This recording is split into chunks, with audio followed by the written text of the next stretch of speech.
Nos ha parecido muy interesante hablar con alguien que lleva mucho tiempo manejando los distintos cambios económicos, sanitarios, sociales, políticos. Esta persona es Alexandra Mitjans, es la directora de Ashoka en España. Y Ashoka es una organización, es una ONG, una de las top 5 del mundo, cuya misión es apoyar el emprendimiento social. Allí donde hay proyectos interesantes que tienen la capacidad de cambiar la forma en que vivimos y de dar oportunidades a quien no las tiene, allí está Ashoka apoyando y dándoles un lugar en el que sentirse seguros a estos emprendedores, porque es un camino muy solitario a veces. También hemos querido, aparte de conocer el proyecto de Ashoka, hemos querido conocerla a ella, porque es joven, tiene 30 años y ha tenido un recorrido espectacular hasta pasar a dirigir la organización en España, y ha tenido sus derroteros, es decir, no todo ha sido lineal, y nos ha parecido interesante e inspirador conocer cómo se ha enfrentado ella a su propio camino y a ir discerniéndolo hasta encontrar una profesión que le apasiona y que la hace sentirse viva y llena de propósito todos los días. Así que pasamos con la conversación. Buenos días, Alexandra, ¿cómo estás? Hola, Adriana, muy bien, muy feliz de estar aquí. Qué bien, bueno, no estamos juntas, pero de esta forma sí. ¿Tú en qué ciudad estás? Estoy en Barcelona ahora, llamándote o conectando contigo con unas vistas al mar preciosas delante de mí. Ay, qué suerte. Yo estoy en Galicia y estoy en la fábrica, en una zona que tenemos de showroom, y me he hecho como un cajón para estar con más intimidad. Me he rodeado de burros llenos de ropa dentro del showroom. Así que, oye, pues me gusta mucho esta oportunidad de poder entrar en el proyecto que tú representas, Ashoka, que nos cuentes un poco, que sepas que hay mucha gente que nos escuchará que no conoce el proyecto, entonces creo que es muy interesante que lo conozcan, pero luego también nos interesa mucho desde la marca el conocer a personas como tú, que se plantean la vida con audacia, que se salen fuera de la caja en la que se pensó que iban a vivir y que tienen un poco la audacia de emprender una aventura vital como la tuya. Así que oscilaremos un poco entre el proyecto y entre ti misma, si te apetece, ¿vale? Perfecto. Así que lo primero, yo creo que aparte de otras cosas que has hecho, pero yo creo que es interesante empezar por Ashoka, que entendamos el tipo de proyecto que es y la dimensión mundial que tiene y también la que tiene en España. Claro. Pues Ashoka es una fundación, una organización sin ánimo de lucro, que tiene mucho recorrido y protagonismo en lo que es el emprendimiento social a nivel global. Nuestro fundador y es el actual CEO de la fundación, Bill Drayton, viaja a la India, conoce en Bangladesh sobre todo a Mohamed Yunus, y decide que hay un tipo de personas que son emprendedores sociales, que están al servicio de resolver grandes retos sociales y medioambientales y que no son emprendedores tradicionales. Y él decide crear Ashoka, que significa, esto es muy bonito, ausencia activa de tristeza en sánscrito. Como la red hoy por hoy que une a emprendedores sociales en el mundo, tenemos una red de casi 4.000 emprendedores en 90 países, y lo que hace Ashoka es seleccionar e impulsar a estas personas para crear sobre todo nuevos referentes, ¿no? y arrastrar y contagiar a muchos otros a ver al mundo desde esta perspectiva. Me he quedado un poco con la ausencia activa de tristeza. Nunca lo había oído y ¿qué significa para ti eso? Porque además, hablando un rato contigo antes, me hablabas de que eres muy optimista y lo has sido siempre mucho. Entonces, ¿qué es esta ausencia activa de tristeza? Pues para mí la clave, Adriana, está en la palabra activa, ¿no? Porque ausencia de tristeza puede ser algo circunstancial. Creo que la vida, ¿no?, tiene sus luces y sombras y es inevitable pretender no sentirse triste, pero para mí el elemento de la parte activa significa más una intención, ¿no?, que uno marca ante la vida. Es decir, vivimos en un mundo muy complejo y más en tiempos, ¿no?, como las últimas semanas. Y la parte activa del elemento de Ashoka en sánscrito para mí ejemplifica, ¿no?, una intención, una manera de comprometerte con el mundo, con sus soluciones, de retarse a uno mismo también, ¿no? Al final la responsabilidad está en cada uno y ese elemento de activo me parece precioso. Vosotros en el proyecto en España, ¿cuántas solicitudes recibís para formar parte de Ashoka y con cuántas os quedáis al final? Muy buena pregunta. Recibimos, ahora estamos, Adriana, entre 600 y 700 al año. Son candidaturas que manda una red de nominadores que tenemos por toda España, y ahí invito a nuestros oyentes a que, si conocen a un emprendedor social, nominen a esa persona. Entonces Ashoka recoge estas nominaciones, profundiza, investiga, pide referencias, entrevista, y finalmente cada año seleccionamos a cuatro emprendedores sociales con los que nos comprometemos para toda su vida, porque Ashoka selecciona a personas más allá de proyectos que tienen una visión de cambio y un compromiso por llevarlo a cabo, ¿no? Entonces es un proceso muy bonito, dura casi un año el proceso de selección, entre 1 y 2 años, y realmente entramos a la profundidad, ¿no?, a la fibra ética, a la visión, a la capacidad de generar una solución global, ¿no?, ante un reto, y sobre todo muy sistémica, ¿no? Nuestros emprendedores sociales, y algo que a mí me inspira profundamente, es el concepto del cambio sistémico, ¿no?, que para generar cambios en la sociedad hay un gran potencial, y creo que también se basa este podcast en ello, en inspirar para que otros hagan de manera diferente, ¿no?, en generar un impacto indirecto no solo a tus beneficiarios, sino en las instituciones, en las empresas, en las organizaciones, para que multipliquen este impacto. Y para vosotros, como estáis hablando de esta entrevista final que se tiene, para entender el tipo de personas que están detrás, si nos puedes decir a lo mejor los últimos 4 proyectos que habéis aprobado, tanto el proyecto como un poco la persona que está detrás.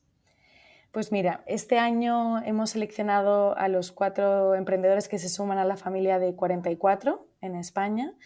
Una de ellas es Clara Jiménez, la fundadora de Maldita.es. Maldita.es pretende, lucha en contra de la desinformación en España, de las fake news, ofreciendo un marco, ¿no?, en el que las personas pueden contribuir a generar desmentidos, ¿no?, y generar datos veraces y de alguna manera empoderar a los ciudadanos a tomar mejores decisiones a través de los buenos datos y de la buena información. Y Clara es una periodista que trabajaba en un medio de comunicación, en la televisión, ¿no?, muy, muy relevante, y se dio cuenta de que no estaban escuchando al público, ¿no?, de que al final en la televisión se ofrecía contenido poco anclado en las preguntas que realmente tenía la ciudadanía. Entonces, ante esta convicción y sobre todo frustración, ¿no?, yo creo que muchas veces hay un proceso de indignación.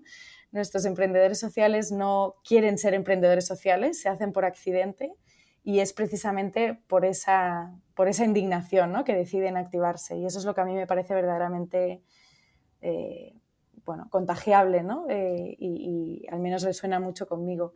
Luego seleccionamos también a Ramón Roca, que es un emprendedor social que trabaja para luchar en contra de la brecha digital y crea comunidades de emprendedores en la España rural para conectarles a través de un sistema descentralizado de Internet.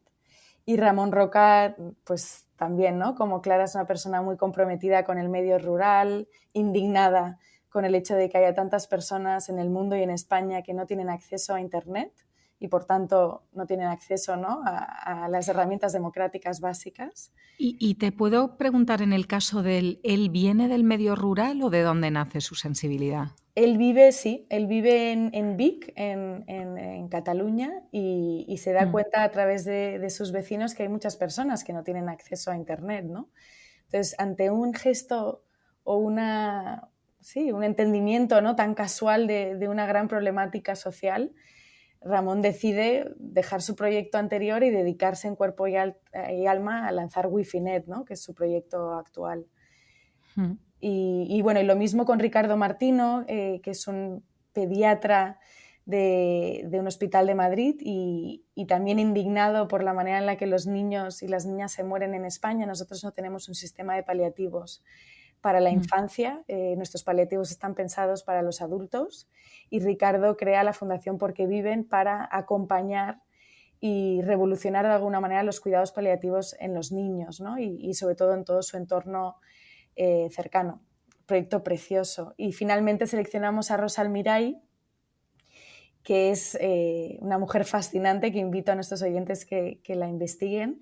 Ella es una doctora ginecóloga del Institut Català de la Salud y también en su consulta hace años recibió a personas transgénero, transexuales, ¿no? que estaban en un momento de reflexión, ¿no? sobre su propio género y Rosa se dio cuenta que estas personas no tenían cabida en el sistema de salud pública, que estas personas eran concebidas por el público como personas con enfermedades mentales y decide crear Transit para acompañar desde la salud a las personas trans y dignificarlas, ¿no? En todo lo que es nuestra sociedad, y es un proyecto precioso también. ¿Y de dónde nace, tú crees, de todo lo que has visto, de todas las entrevistas que hacéis, que me imagino que muchas las harás tú también personalmente, estarás tú presente, ¿verdad? Sí. ¿De dónde nace habitualmente, pues eso, el sentimiento de decir voy a dar ese paso al frente para hacer algo al respecto? Cuando estoy viendo una realidad social que, como tú dices, me indigna, ¿cómo se forja en ellos la voluntad de dar un paso al frente y convertirlo en un proyecto y en una acción? Pues es tan sencillo y tan complejo como la empatía. Los emprendedores sociales de Ashoka con los que tengo el privilegio de trabajar son personas profundamente empáticas que han sabido ver un problema en su entorno y se han sentido responsables de resolverlo, pero no una empatía más en el sentido de la compasión, ¿no? de entiendo este dolor, lo sufro, lo comparto, sino una empatía más entendida que lleva a la acción, ¿no? de yo no puedo seguir sin hacer nada al respecto, ¿no? Y por eso yo creo que la empatía es un poco la piedra sobre la que se apoya nuestra supervivencia colectiva. Y una de las grandes reflexiones, Adriana, que yo me hago es cómo podemos generar experiencias de empatía masiva, ¿no? A la población, cómo podemos hacer que no haga falta ser una doctora que recibe a una persona trans en su consulta para decidir, ¿no? volcarte en esta causa, sino que como sociedad, y ahí creo que los medios de comunicación y las grandes marcas también tenéis un poder enorme de traer estas historias, ¿no? y de generar pues, experiencias que nos permitan a todos acercarnos a la realidad de tantos otros. Y hasta ahora yo estoy totalmente de acuerdo contigo. Creo que las marcas cuentan historias y de alguna forma crean cosmogonías y un lifestyle al final es lo que es una filosofía de vida. Y es verdad que hay la querencia que tienen las personas por una marca u otra, pues tiene que ver con la estética, con que encaje con algo que te guste, pero muchas veces, y sobre todo en las marcas más de lujo o más premium, donde estamos nosotros, es porque te gustan los valores que subyace a la marca, te gusta el lifestyle que te propone, ¿no? Y sí que creo que hoy en día las marcas podemos entrar en territorios que no son puramente estéticos o de disfrute, sino de responsabilidad social y de sostenibilidad, que son los grandes planteamientos que tenemos ahora mismo. Por ejemplo, yo no sé si has visto lo que hemos hecho recientemente, pero sí.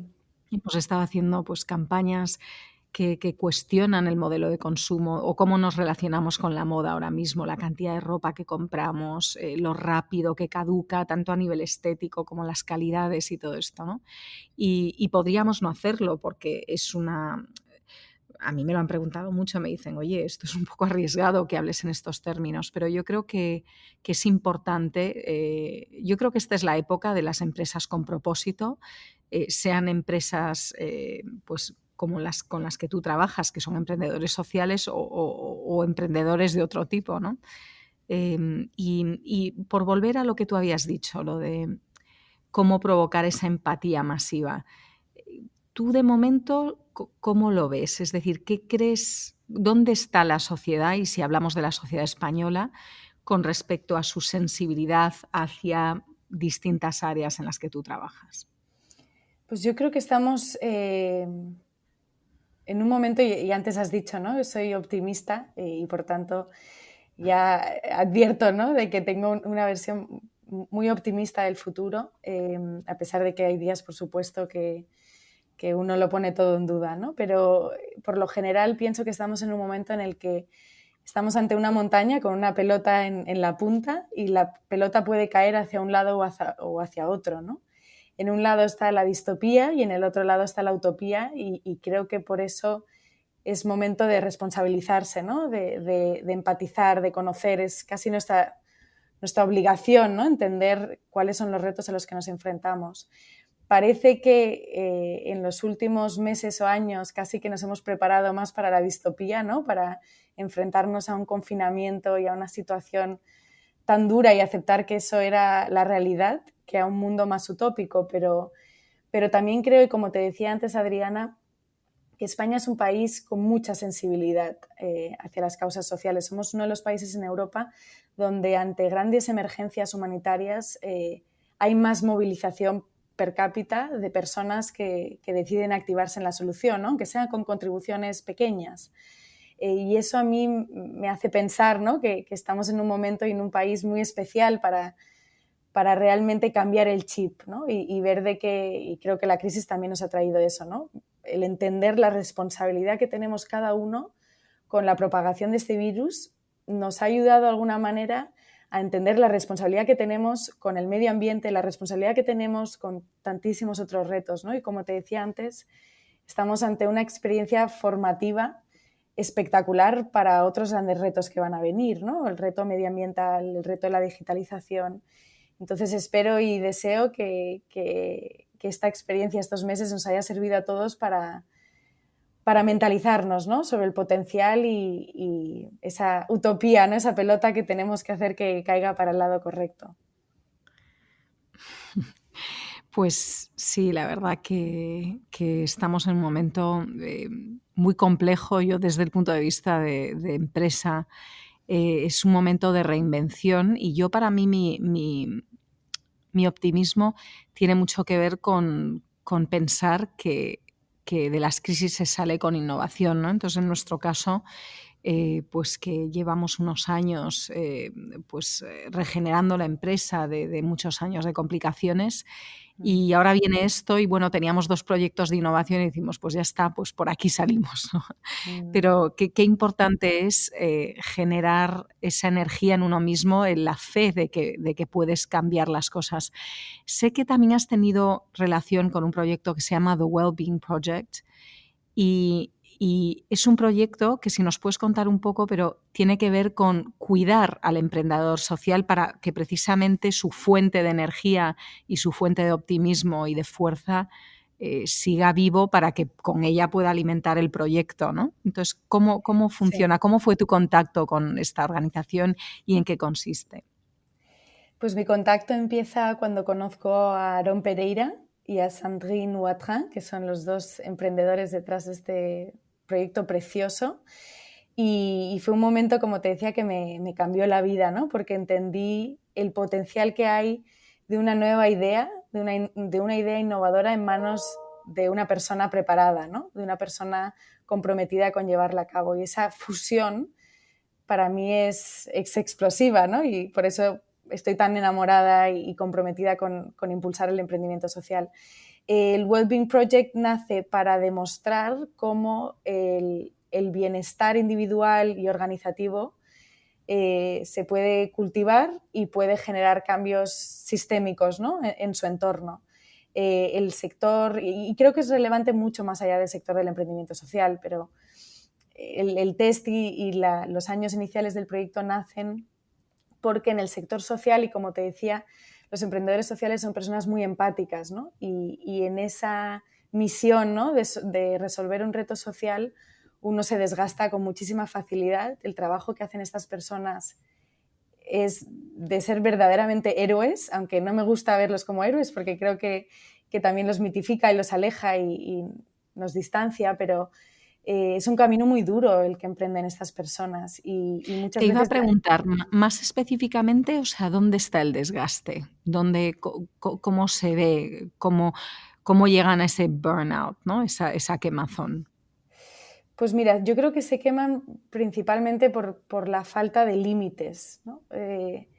Es tal el nivel de obsesión y de compromiso que no existe la barrera entre lo profesional y lo personal. Y yo creo que tanto tú como yo y el sector del emprendimiento en general, uno se embarca en emprender como un propósito vital, ¿no? No concibes muchas veces la división entre lo profesional y lo personal, y yo creo que ahí es donde el emprendedor social se quema, por la ¿Y falta de crees que eso es un límites. error, por lo que entiendo, ¿no? Es decir, sí que habría que hacer una separación y ¿cómo, No qué, creo, no qué creo. les recomendáis? Sí, yo no creo que sea un tema de separación, porque a mí, por ejemplo, yo sería incapaz de separar mi trabajo de mi vida personal.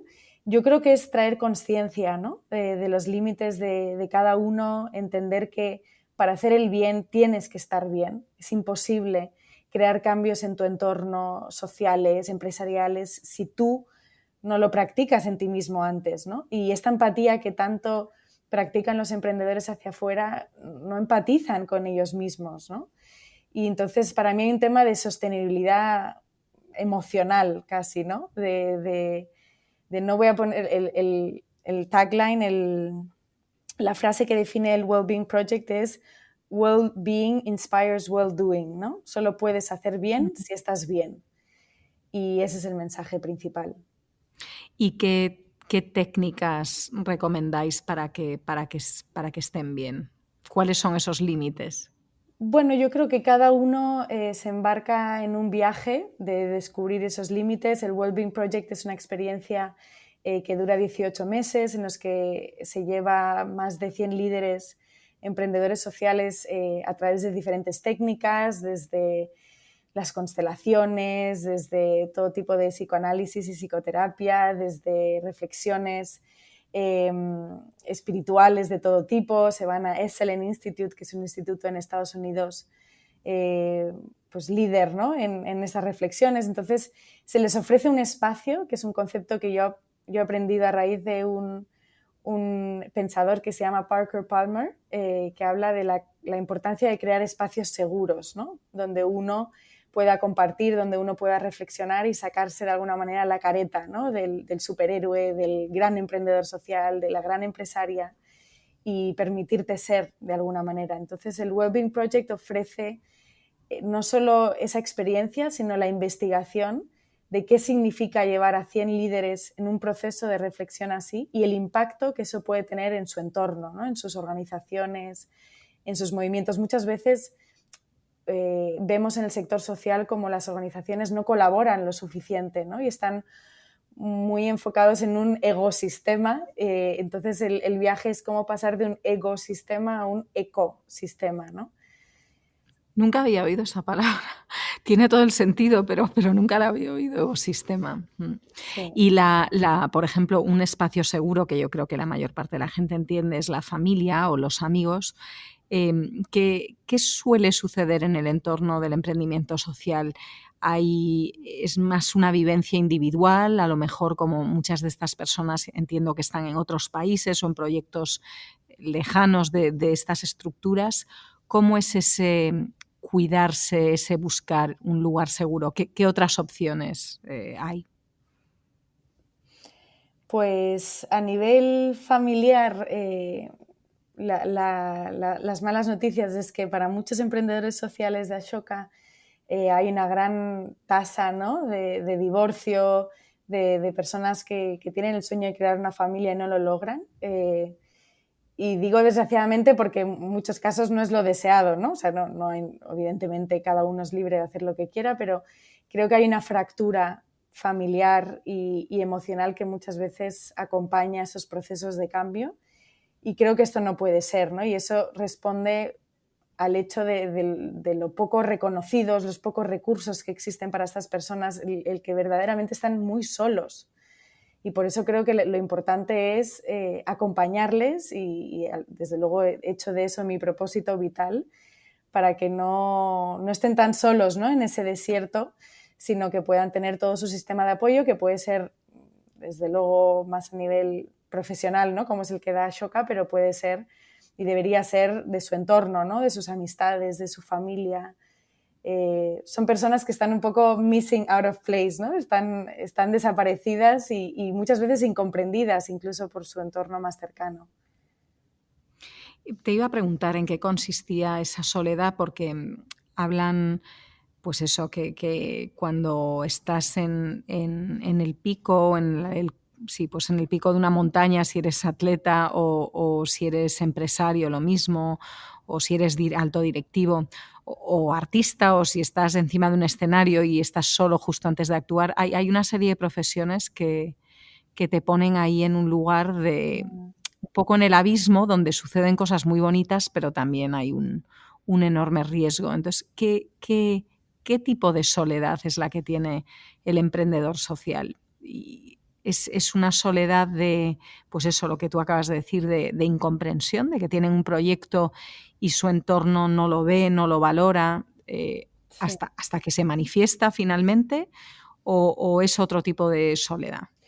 Pues fíjate que yo creo que es una soledad muy ligada a que son personas eternamente insatisfechas. Casi es una soledad autoinfligida, ¿no?, por decirlo de alguna manera, y hablo de emprendedores sociales y quizás incluso hablo de mí, ¿no?, también, y creo que no es tanto el emprendimiento social, sino más esa actitud ante la vida, ¿no?, de intentar comprometerte y poner solución, ¿no?, a retos que ves en tu entorno. Al final, para activarte, ¿no?, has de, como decíamos, tener esos momentos más de ajá, ¿no?, de una gran frustración, y eso, de alguna manera, hay cierta insatisfacción permanente. Yo veo emprendedores sociales con un impacto, Adriana, enorme, internacional, afectando la vida de millones de personas, y en ningún momento, por más que se les celebre, ¿no?, y por suerte cada vez más se les reconoce más y hay más instrumentos para impulsar el emprendimiento social, pero son personas muy insatisfechas con su trabajo, con aún la dimensión del reto que intentan solucionar, y ahí se genera, yo intuyo, lo hablo más desde la intuición que desde la evidencia, una cierta coraza, ¿no?, porque estás ante una persona permanentemente inconformista. Entonces, bueno, hay una misión intelectual, emocional, que les puede llegar a alienar a veces de su entorno. Te estoy escuchando y me parece muy interesante. No, como tú estabas diciendo que esto también se te puede aplicar a ti, y una parte del podcast lo que pretende es dar a conocer proyectos preciosos y la gente que los lleva a cabo, pero también cómo estas personas han llegado a esta misión, ¿no? Y entonces, si podemos hablar un poquito de ti, ¿cómo ha sido para ti? ¿Tú dónde naces? ¿En qué entorno? ¿Ese entorno forma parte de la razón por la que tú eres como eres o eres más bien lo opuesto a tu entorno? O sea, ¿cómo se forja la personalidad que tú tienes, que es la que te lleva a dirigir este proyecto maravilloso? Pues yo creo que soy un producto, ¿no?, de un poco de todo lo que me ha pasado a lo largo de mi vida, y se dice bastante, pero yo doy fe, al menos en mi caso, que han sido las experiencias más difíciles de mi vida, ¿no?, que me han hecho salir de esa zona de confort, que me han hecho hacerme las grandes preguntas, y me siento agradecida, verdaderamente agradecida, Adriana, por los momentos duros, ¿no?, que me ha traído la vida, que eso es más un tema personal, ¿no? Pero sí que ahora, reflexionando mientras te escuchaba, de esa soledad, han sido los momentos de gran soledad o incomprensión en los que he encontrado, ¿no?, mi esencia. Entonces, bueno, mi vida, yo crezco en un entorno en Barcelona, en un entorno familiar muy, muy unido, en un privilegio total, económico y social, y eso, de alguna manera, tengo una abuela, ¿no?, que me marca muchísimo. Yo por eso aún no soy madre, pero siempre digo que tengo casi más ganas de ser abuela antes de ser madre, porque he vivido lo que significa tener a una abuela que te cambie la vida, ¿no?, y que te guíe y que sea una verdadera mentora. Y yo creo que crecí en un entorno que me permitió dos cosas. El primero es entender el privilegio del que yo formo parte y la responsabilidad que ello conlleva. He vivido en una comodidad que me ha incomodado mucho, ¿no? Muchas veces, porque saber que formas parte del 5% de más privilegio a nivel global, ¿no? Como podemos ser muchos en España, a mí me incomodaba. Eso, y por otra parte, la pata de la empatía, ¿no? En mi familia siempre ha habido un compromiso por ayudar, por entender, por responsabilizarse, y eso pues hasta ha formado parte de mí siempre. Y siempre con ese gancho, ¿no?, de la eterna insatisfacción, yo siempre he intentado retarme a mí misma, estar en situaciones incómodas. Recuerdo que vi un vídeo cuando era muy pequeña, creo que tenía 10 o 11 años, que decía: "Do every day something that scares you", ¿no? Haz cada día algo que te dé miedo. Y ese es un poco mi compromiso. Yo tengo un compromiso y entiendo que las fuerzas del universo harán para que yo pueda seguir con este compromiso, y por tanto tengo una perspectiva muy optimista, ¿no?, sobre este compromiso y este recorrido vital. Me he quedado con tu abuela, quería saber más de esa relación. Me parece muy bonito que digas que tu abuela ha sido una mentora para ti, y además, como en esta casa tenemos un eslogan que es "sé más viejo", y que le vemos muchísimo valor a cosas que van pasando con el tiempo y la sabiduría que traen los años. Entonces, ¿cómo era tu abuela y qué es lo que tanto te impactó de tu relación con ella? Pues mi abuela era una persona difícil de describir, de lo grande que era, fíjate, de esas experiencias, ¿no?, como hablábamos, que es tan difícil ponerles palabras porque se les queda pequeñas. Mi abuela era una persona muy generosa. Era muy curioso porque la llamaban de todas partes de España, incluso del mundo, consultándole, ¿no?, pidiéndole consejo. Era una gran aficionada de las finanzas y de entender el impacto de las finanzas en el mundo, entonces siempre tenía una gran lupa con luz de estas incorporadas que enganchaba con celo porque se le rompía, y siempre la veías leyendo, ¿no?, el Washington Post y el estado de la bolsa global, pero sobre todo muy comprometida con lo social. Le llamaban de una zona, ¿no?, aquí en el Tibidabo, en Barcelona, donde había un bosque que estaba muy sucio, y mi abuela contribuía para que ese bosque se solucionara. Le llamaban desde Tailandia, desde donde fuera, y mi abuela era absolutamente generosa, ¿no?, con todo el mundo, y bueno, era sensacional. Era muy moderna también, siempre era todo lo que no te esperas, ¿no?, de una abuela. Nos decía: no tengáis hijos, el mundo está demasiado poblado. Tenía fuertes ideales, ¿no?, económicos y políticos. Tenía un gran compromiso por los jóvenes, y eso siempre me inspiró mucho, ¿no? El otro día pensábamos, ¿qué diría nuestra abuela, ¿no?, durante la crisis del COVID? Yo creo que mi abuela ahora estaría muy preocupada por los jóvenes.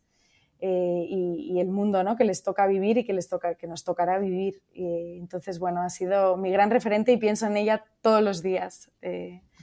Intento que esté orgullosa.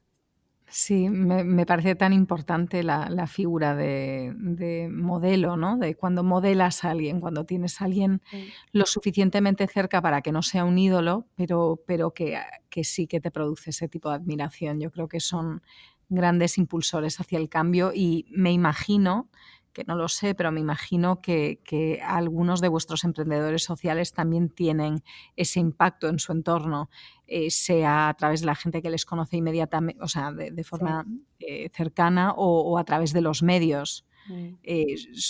Inspiran, ¿no? Es Totalmente. tu sensación de ellos. Sí. Totalmente. Bueno, se dedican a eso, ¿no?, precisamente a tener ideas y a inspirar a que otros les sigan. Por eso, pues, no es tanto el impacto de su emprendimiento, sino más la creación de movimientos, que es ahí yo creo que un poco a lo que tendemos, ¿no?, a crear nuevas narrativas que inspiren y movilicen a muchas personas.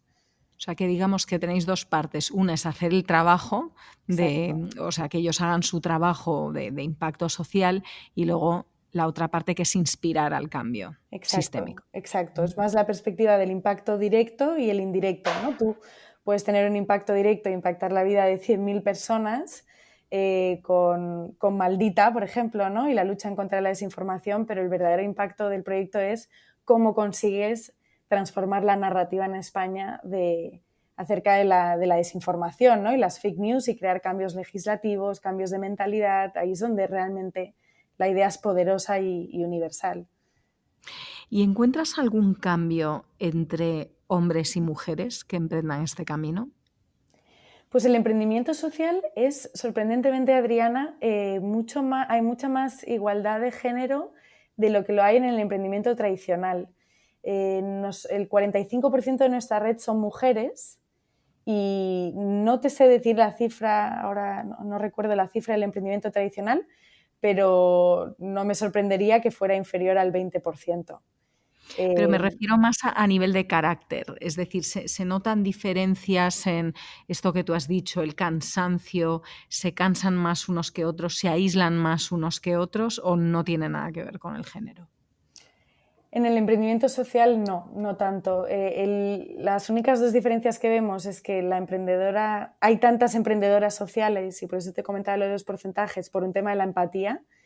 Yo creo que la mujer, ¿no?, está diseñada con un gen empático muy, muy claro, y por tanto no sorprende, ¿no?, que hayan tantas emprendedoras sociales, porque entendiendo que la empatía es ese motor fundamental para emprender, es bastante igualitario. Y luego el hecho de que las emprendedoras sociales no suelen internacionalizar tanto sus proyectos como lo hacen los emprendedores sociales, sino que muchas veces se quedan en un impacto que puede ser incluso igual de profundo, pero más a nivel nacional.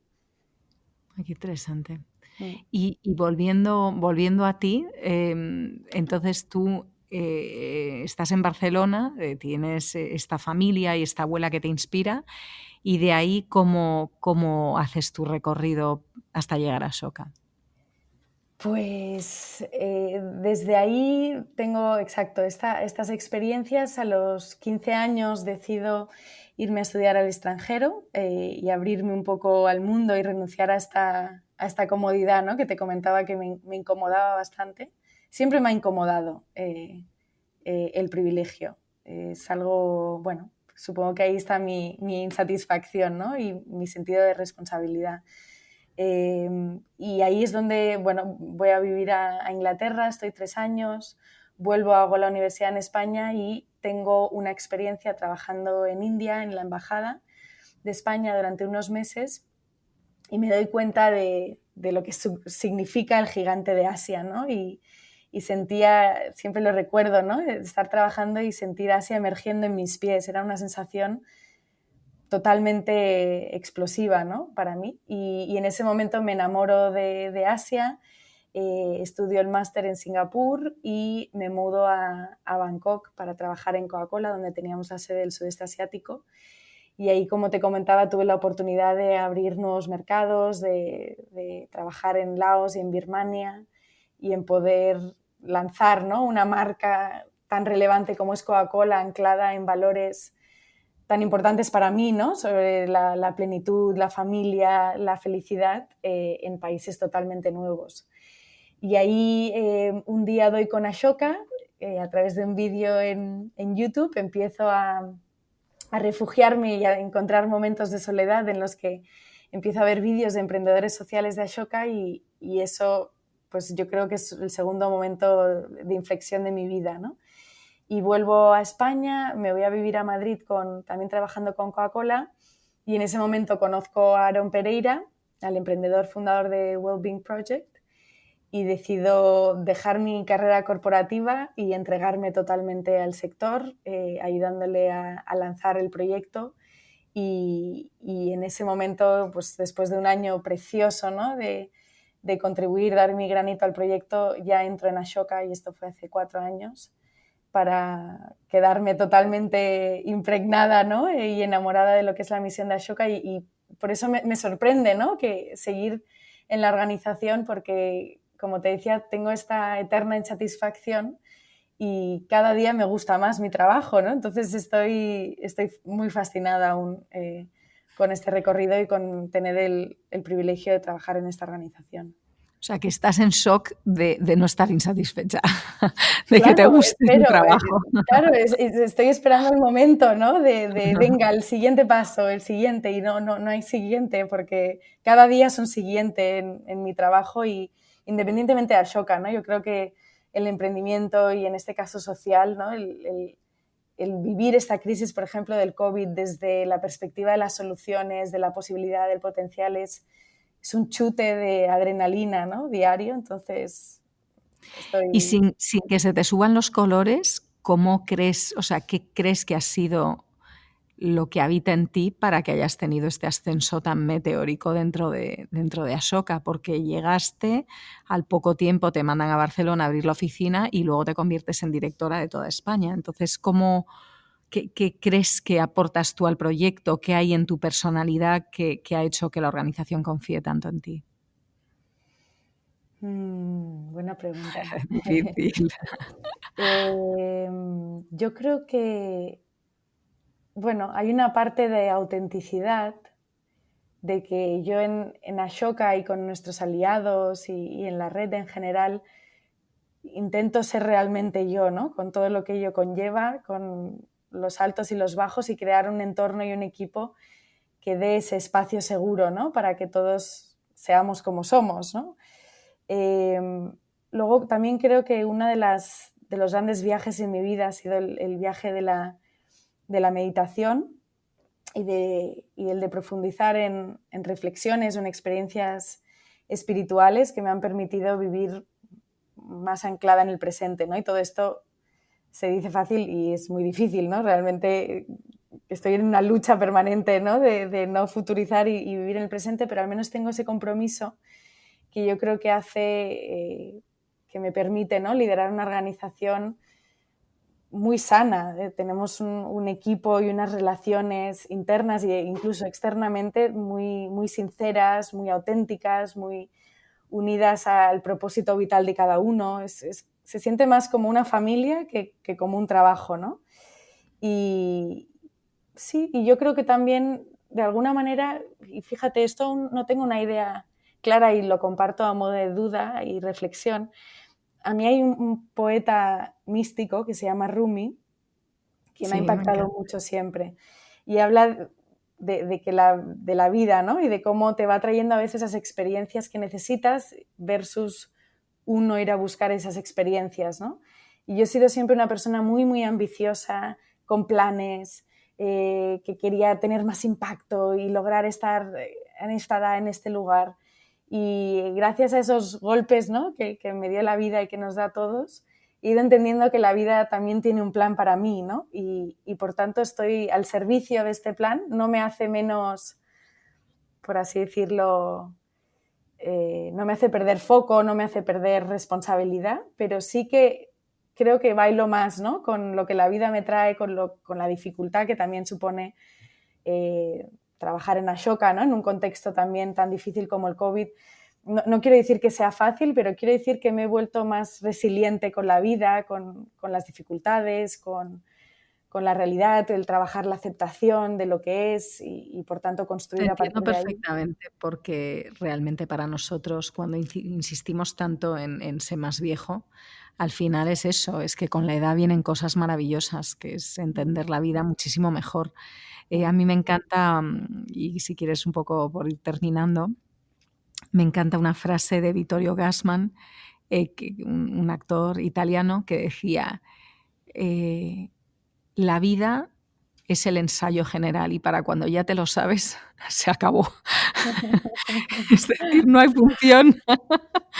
La vida es el ensayo general, ¿no? Fantástica. Con lo cual esa es la lucha y a mí me inspira mucho todo el trabajo que hacéis, toda la parte de lo que inspiráis, pero también ese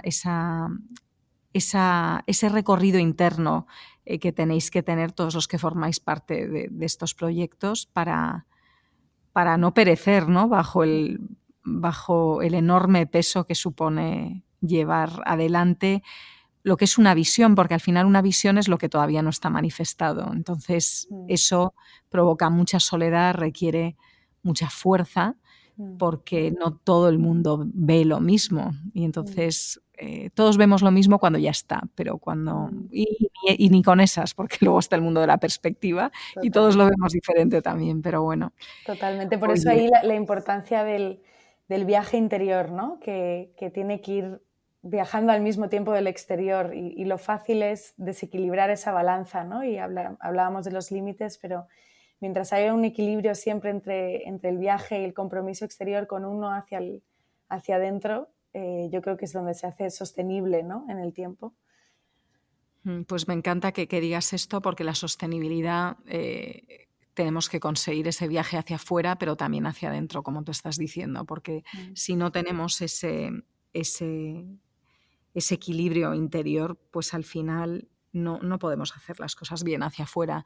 Yo misma, por ejemplo, cuando no tenía un niño, cuando era soltera, tenía mucho más foco en todo lo que era reciclaje y yo nunca llevaba una bolsa a un supermercado, siempre llevaba las mías y tal. Y desde que tengo niños, perros, gatos todavía no, pero pronto voy a adoptar y ya es que no es lo mismo. O sea, hay veces que no llego, como le pasa a tantísima gente. Claro. Y sí que es importante entender que la sostenibilidad hacia afuera, ese viaje, solo lo podemos hacer cuando hemos conseguido tener un poco más atado lo interior. Así que muchísimas gracias, Alexandra, por compartir tu viaje con nosotros y nos dan ganas de saber mucho, mucho más de ti. Así que espero que te busquen y que busquen a Ashoka y que participen de vuestro maravilloso proyecto. Gracias a ti, Adriana, y nuestras puertas, sabes que, y mis puertas sobre todo, están siempre abiertas. Bueno, un abrazo. Un fuerte abrazo.